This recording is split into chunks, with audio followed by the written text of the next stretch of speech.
Hello and welcome to this new series of Rebel Inc. School, where I will be talking about governance, maps, and strategies. And for the first class, we have Smuggler. Smuggler is one of the mostly misconcepted. Well, not maybe not mostly, but I've seen people have misconceptions about him, and I want to clear those up and say why he's good, because a lot of people that I've seen claim that he's bad. So first of all, let's talk about his description, which is the smuggler gets extra money in return for turning a blind eye to corruption. Support level becomes more vulnerable to corruption. Let's talk about the first part, gets extra money in return for corruption. So first of all, you have to be sure that it is corruption you have a lot of, not corruption risk. Because corruption risk does not give money. Like in this example, I have a moderate amount of corruption risk, and my corruption is very low, and it's set for corruption. Therefore, I'm not getting any money because my corruption is very low.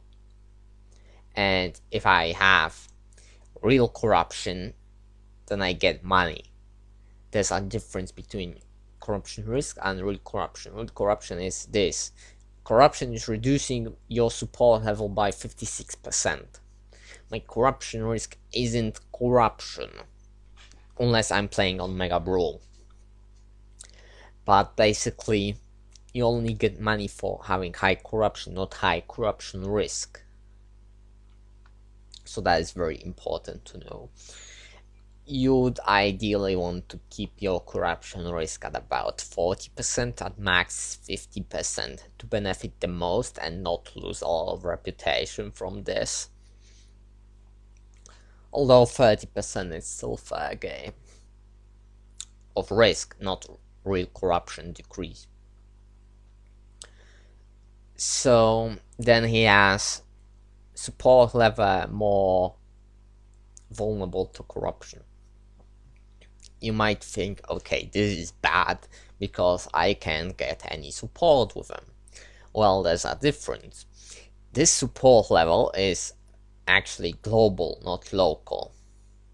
When you roll out initiatives in a zone, for example, district representatives, you can expect about 1.5 local support level. And the global support level is on the left. And basically what corruption does, it decreases your global support level, which can be seen on your operation screen. We can compare this screenshot and this screenshot. On this screenshot I have more support level compared to this one, where my corruption is reducing my support level by 56%. And basically the difference is that initiatives rolled out in a zone increase local support level, but global support level only increases the local support by a small bit. And I mean a really small bit. I would much rather have a higher local support level than the global support level. Although the global support level matters more on lower difficulty levels, but we're talking on Mega Brawl, so it doesn't really do that much to you. So basically this is not really much affecting you unless you have telecoms, which work as efficient as your global support level is high enough. Then we can talk about Smuggler special initiatives. There's temporary crackdown and bribe insurgents, which both require district representatives, cut corners, which requires deploy coalition soldiers 1, and sell arms and military ink, which both require deploy national soldiers 1. First, temporary crackdown. Smuggler orders the arrest of some of his competitors. Treat the symptoms, not the cause. Temporarily reduces corruption level. So you should be wary of this on Mega Brawl. This is like a mini corruption purge, which is pretty good on Brawl, normal, casual. It allows you to skimp out a bit on corruption because you can just buy this very cheap purge without having to buy 4 anti-corruption agencies or get local police recruitment and then anti-corruption level 2 to get access to corruption purge 1 or 2. And this is basically a pretty decent initiative unless you're playing Omega Brawl, where it's basically what the icon looks like. You're just burning money for nothing, because on Mega Brawl, corruption increases at a rate of maybe 6 turns to get to maximum corruption. So you're better off just not buying this unless you want to save 0.1 corruption or reputation, not corruption. Next up, we've got bribe insurgents. Smuggler offers insurgents money to stop fighting Operation Name. Temporarily decreases number of insurgent fighters. This is a somewhat useful initiative. You don't want to buy it like instantly, only when it matters. So what this initiative does is decreases the number of insurgent fighters, which can help with desperate attacks on the other side of the map. So security can deal with the remains after bribing them, because desperate attacks are too big for normal security to deal with. Or you could buy this to improve your chances in combat. Well, not maybe chances, but strength. Because the lower their strength is, the higher is yours, basically. Or rather, the difference is higher for you. Because if they have lower strength, and you have, let's say they had 15 strength and you had 10, then after buying this they might get to, for example, 5 and you win, just because of this initiative. So it does have some use, but it's really not that much useful. Next up, we've got cut corners. Smuggler orders review of national soldier training procedures and cuts to non-essential elements. Decreases national soldier training time, great, but decreases national soldier strength, not good. It gives you $1 or maybe 2 sometimes. Well, this doesn't really matter that much, these $2.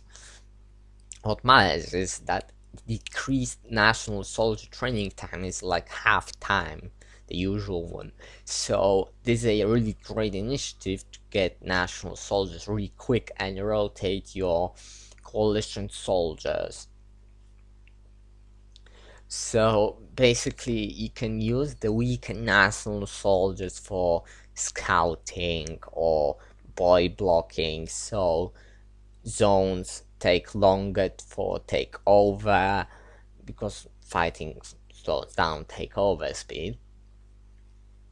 Or you could use them as a small support to coalition soldiers, or basically stand in remote areas where walking there is significantly harder and make coalition soldiers just support them if need arises, by walking on bare roads, for example, in black caves on the small town on the right. I don't remember how it's called exactly, the zone above the major town, the biggest one. But that town is really vulnerable, and coalition soldiers can just teleport on the highway, so they can just really quickly get into support action if need be. Next up, we've got salams. Smuggler siphons gear and weapons away from national soldiers in order to make a killing elsewhere. Decreases national soldier strength, but gain about between $13 and $15. This looks really bad on paper, because it decreases national soldier strength, so basically you lose an upgrade. But this is an important concept to be known. Basically, money now is not the same as money later. $20 early game is not the same as $20 mid game, which is not the same as $20 late game. Think about it. In the early game, you need anti-corruption, you need roads, you need PR, you need intelligence, you need services, you maybe need jobs for concerns. You also will need troops to fight off the insurgents. Where do you get all that money for? Did I say that correctly? Where do you get the money for that? All of that? How? Basically, those 14 bucks can really save you by just allowing you to pay for stability if you need stability, for getting anti-corruption if you need anti-corruption, for getting PI if you need that, for getting roads if you need roads, for getting security if you need security, for troops if you need more troops to fight, for airstrikes, which is the most dominant use of sell arms. Basically, if you sell arms for airstrikes, you're downgrading national soldiers, but you're upgrading national soldiers and coalition soldiers, which is significantly better than just having stronger national soldiers. Airstrikes can also kill some of the insurgents, making it possible to win technically normally impossible fights to win, because after some time most of the insurgents will be dead. And then we've got Military Inc., which is Smuggler allows national soldiers to set up and run local businesses in return for a cut. Gains money over time for each national soldier unit, but increases corruption. So this might be bad, look bad, because it increases corruption. But this initiative increases corruption, not corruption risk. And if you're playing on Mega Brawl, corruption risk equals real corruption, which means that basically what this initiative does is forces you to lose 0.1 reputation, maybe, basically faster, not even, probably even less, because instead of maybe 6 turns maxed out corruption, you get it in 4 turns. So basically there's not much difference between those, and the main idea behind this, basically you're getting free money, an investment, basically like how it's called, NGOs, or in government tab. When you buy those, you get an event that gives you 4 to your annual budget, but this one is just like straight up money, and you don't have to spend more for it. And from what I recall, this gives you $1.5 per year per national soldier, but I'm not quite sure if that's really true, but it probably is something around that. Basically, you're getting free money if you buy this and you have a national soldiers deployed, so there's really no reason to take this unless you're playing on Brawl normal or casual. And for those reasons, basically Smuggler is good. He gets a lot of free money, first of all from corruption, and then you have Sell Arms, which is an excellent source of money. And then you also have cut cannons for really quick national soldiers. And the downsides of him are really not that bad compared to his upsides. If I had to choose between Civil Servant and Smuggler, I would just pick Smuggler instantly, because Smuggler gets so much free money, it's absurd. Thank you for watching my class, and see you in the next one.